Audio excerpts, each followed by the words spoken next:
Hi everyone, welcome to this new video from MBA Shala. So guys, if you are finding any low fees or high ROI colleges, so this video is for you.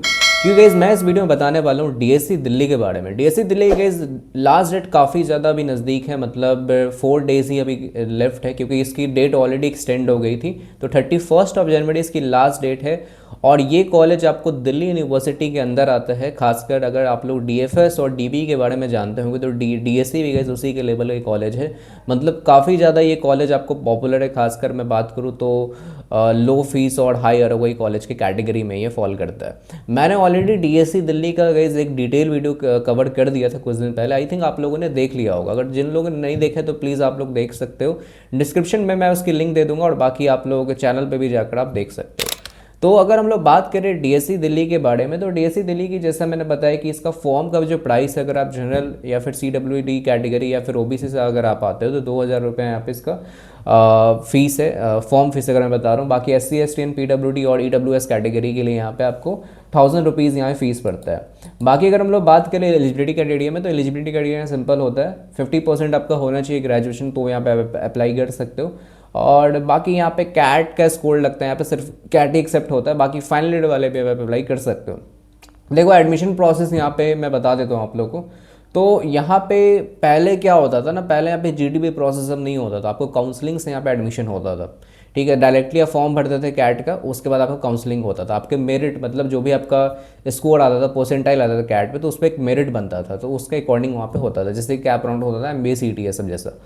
तो but इस बार से क्या हुआ है कि इस बार GD पे ये सब आपका लगने वाला है। ठीक है, तो मतलब अराउंड मैं बोलूँ तो पहले आप कैट स्कोर आपका पूरा लगेगा। ठीक है, वहाँ पे आपका परसेंटेज होगा, उसके बाद आपका जीडी पे सब स्कोर होगा। तो यहाँ जैसे मैंने बता रहा हूँ कि सबसे पहले कैट को ये लोग 50% वेटेज दे रहे हैं। ठीक है, जैसे मैंने बताया कि यहाँ पे कैट का स्कोर, जैसे कि आपका जो भी स्कोर आया है स्केल्ड स्कोर, उसके बाद आपका जो मैक्सिमम स्कोर है। ठीक है, जैसे कि मैक्सिमम स्कोर जो भी कैट के कितने कितने क्वेश्चन आए थे वो चीज़ मैं बता रहा हूँ यहाँ पे। ठीक है, जैसे 68 इंटू 3 करोगे वो टोटल यहाँ पे स्कोर आ जाएगा, इंटू 100 कर लेना, तो वहाँ पे तुम्हारा कैट का वो कंपो मतलब एक स्कोर आ जाएगा 50% वेटेज के हिसाब से।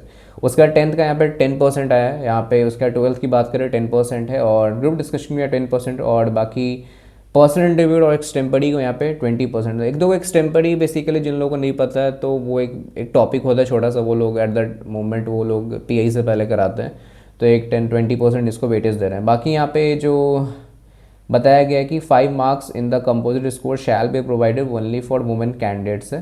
ठीक है, जो do not fall under supernumerary seats, तो ये बेसिकली फीमेल कैटेगरी के लिए 5% यहाँ पे रखा गया, जो 5 मार्क्स यहाँ पे है। तो ये ऐसा इनका सेक्शनल मतलब सॉरी यहाँ पे सिलेक्शन प्रोसेस है। और अगर हम लोग यहाँ बात करें यहाँ पे सीट्स, देखो सीट्स काफ़ी कम होता है इस कॉलेज में, क्योंकि ये एक तरह से गवर्नमेंट कॉलेज है, और गवर्नमेंट कॉलेज जानते ही हो कि सीट्स का बहुत ज़्यादा यहाँ पे चलता है। और उसमें सीट्स में भी तुम देखो कई सारे यहाँ पे कैटेगरीज़ हैं, मतलब 78 सीट्स तो तुम्हें यहाँ पे MBA मैथमेटिक्स में मिलता है, दूसरा यहाँ पे MBA HRD में तुम्हें 100 सीट्स मिलता है, और MBA IB में अराउंड 100 सीट, तो टोटल 278 सीट्स यहाँ मिलता है। खासकर इसका IB प्रोग्राम के लिए लोग बहुत अप्लाई करते हैं। ठीक है, फ़ीस की बात करें तो यहाँ पे फ़ीस जैसा मैंने बताया कि तुम्हें 2 साल का 1,14,000 के आसपास यहाँ फ़ीस पड़ जाता है, मतलब एक साल का तुम्हें अराउंड 57 से 56, मतलब इस बार आई थिंक 2-3 हज़ार रुपये इसकी फ़ीस इंक्रीज़ हुआ है, तो अराउंड 56 से 57,000 के समथिंग तुम्हारे यहाँ पे टोटल फ़ीस पड़ता है। तो फीस के मामले में इसका गाइस पैकेज बहुत अच्छा है। ठीक है, अगर मैं बात करूँ जैसे तुम यहाँ प्लेसमेंट देख सकते हो, MBA IB का जो यहाँ पे एवरेज प्लेसमेंट गया है यहाँ पे तुम अगर देखोगे तो अराउंड मैं बोलूँ तो 13 लाख समथिंग है, मतलब अराउंड 14 लाख तुम यहाँ पे मान सकते हो इसका एवरेज प्लेसमेंट गया है। और अगर हम लोग यहाँ बात करें इसका जो एवरेज HRD का तुम देखोगे 13 लाख है समथिंग। बाकी समर प्लेसमेंट है सब भी तुम देख सकते हो, सब में हाईएस्ट जो IB में गया 1.7 गया। ठीक है, लैख हाईएस्ट मतलब समर इंटर्नशिप में एवरेज यहाँ पे 62 के समथिंग है। ओके, और बाकी यहाँ पे तुम देख सकते हो HRD के समय, तो HRD में भी तुम्हें यहाँ पे हाईएस्ट 3.5 गया है। यार सोच रहे हो, हाईएस्ट स्टाइपेंड 3.5 लाख है, और एवरेज 75 है, और बाकी मीडियम 60 है। कंपनीज सब तुम देख सकते हो, KPMG ये सब आ रही जो बड़ी बड़ी दिग्गज कंपनी यहाँ पे, KPMG इन्फोसिस और टाइगर हो गया। ठीक है, टाइगर एनालिटिक्स हो गया। देन अगर मैं बात करूँ सैमसंग ये सब हो जाता है। देन या लॉयड ये सब, इन्फोसिस, यामाहा, तो या ये सब सारे बैंक्स। देखो यहाँ पे ना ज़्यादातर तुम्हें BFSI ये सब के रोल्स तुम्हें मिलते हैं। ठीक है, एक्सिस बैंक हो जाता है, BMW आ रही है। बाकी HRD ये सब में भी तुम देखोगे तो वही है, कैपजेमिनाई, नोकिया। ठीक है, देन या मैजिक पिन हो गया, ठीक है। देन यहाँ पे जेपी मॉर्गन ये सब भी आ रही है यहाँ पे। तो या तुम्हें डाबर डेलर सब एफएमसीजी ये सब कंपनी भी तुम्हें एचआर ये सब के रोल्स तुम्हें यहाँ प्रोवाइड करेगी। बाकी तुम यहाँ पे बीए का अगर तुम देख सकते हो तो बीए में तुम्हें यहाँ पे हाईएस्ट 23 गया है, और आई थिंक जो एवरेज है यहाँ पे 12.5 एलपी यहाँ पे जा रहा है। और स्टाइपेंड की बात करें तो जो एवरेज स्टाइपेंड है आपको 40 के यहाँ पे गया है, और बाकी टॉप 25% में यहाँ पे 80 के समथिंग यहाँ पे स्टाइपेंड गया हुआ है। Tech Mahindra, Genpact, KPMG, EY, ठीक है, पैराथॉन, बाकी बीएनवाई, मेलन हो गया, और बाकी टीसीएस हो जाता है, इन्फो एज का आई थिंक इस बार सुने हो गए, ठीक है, बहुत नाम इस बार हुआ था, ठीक है, खासकर दिवाली के टाइम में। बाकी क्लास प्लस हो जाता है, प्लम। तो ये सब सारे जो कंपनीज है तुम्हें यहाँ पे खासकर बीए के रोल्स में आते हुए दिखेगी। अब देखो यार, कट ऑफ की बात करें इस कॉलेज में, देखो कट ऑफ ना तुम्हें ये जो सबसे ऊपर वाला जो तुम्हें दिख रहा है, मैं ऐसे टिक कर देता हूँ, जो सबसे ऊपर वाला यहाँ पे तुम्हें दिख रहा है वो 2024 का ये कट ऑफ था, ठीक है, लास्ट ईयर का ही कट ऑफ था ये, और ये उससे लास्ट ईयर का था, और ये बेसिकली लास्ट कैंडिडेट और मतलब उसी साल का आई थिंक ये भी कट ऑफ है, ठीक है। तो सबसे पहले अगर हम लोग बात करें, तुम्हें अगर आईबी के लिए यहाँ पे अप्लाई करना है, तो जो कट ऑफ गया था जनरल कैटेगरी में, तो 97 गया था जनरल कैटेगरी की अगर हम लोग बात करें, ठीक है। ये बेसिकली फाइनल कन्वर्ट्स की मैं बता रहा हूँ, मिनिमम में नहीं बता रहा हूँ, ठीक है, मिनिमम तो कम ही जाता है, ठीक है।